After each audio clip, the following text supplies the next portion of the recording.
Welcome to CARICOMP Insider, where high-tech facial recognition meets real-world intelligence.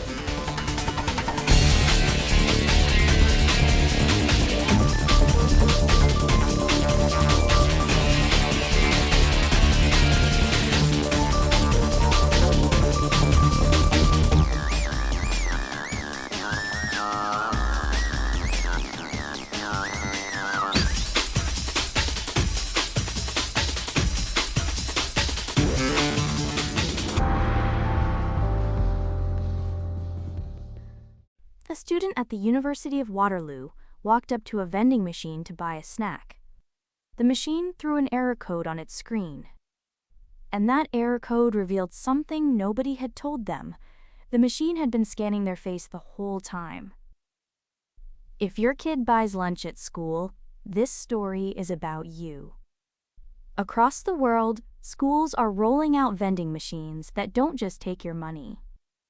They read your child's face. A recent case in the United Arab Emirates put this in the spotlight.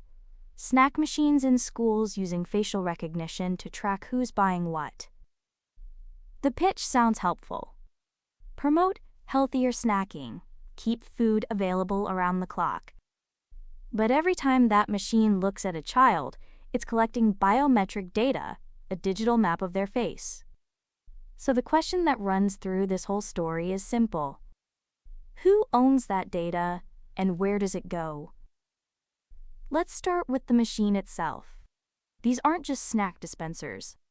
Privacy researchers say these systems log demographics on every purchase: the buyer's apparent age, their apparent gender, what they picked. And some of that information gets shared with advertising partners to target ads. So your 8-year-old's candy habit becomes a marketing profile. That's not a security camera at the front door. That's a data pipeline pointed at a child. The bigger problem is who controls the storage. When a school buys one of these systems, the school usually doesn't own the rules. The vendor does. The vendor decides how long your child's face stays on file. The vendor decides what counts as, quote, inventory optimization. So if you ask the principal how long the system keeps your kid's facial scan, there's a real chance they couldn't tell you. Now, why can this happen at all? Because in the United States, no federal law regulates the collection of facial recognition data. None.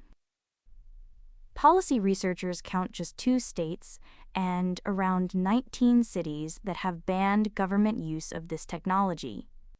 Most schools sit in a gap with almost no rules.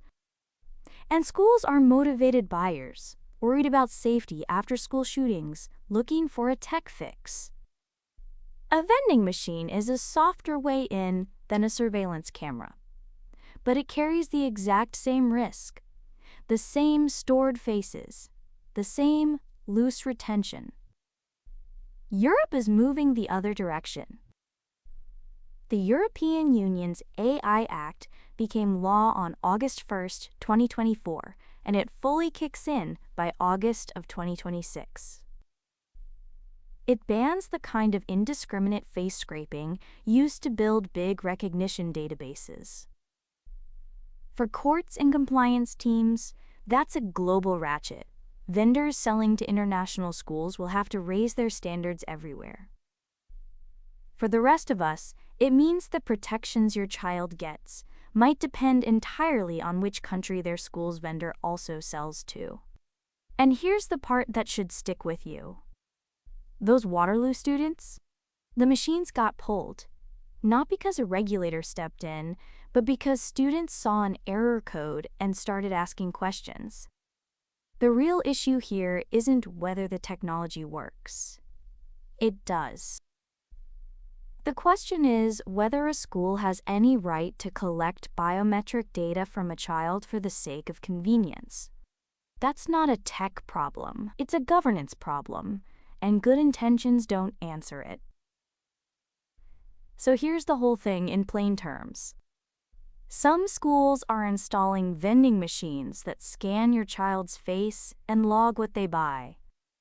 In most of the United States, no law says how long that face data can be kept or who gets to sell it. And the company running the machine, not the school, usually holds the keys. A good investigator solves a case by asking who has the data and why. When your kid's school rolls out a smart vending machine, you get to ask the same question. The full breakdown's in the show notes. Now you know something most people in this industry don't. Use it. And when you're ready to put it to work, caracomp.com. We'll see you tomorrow.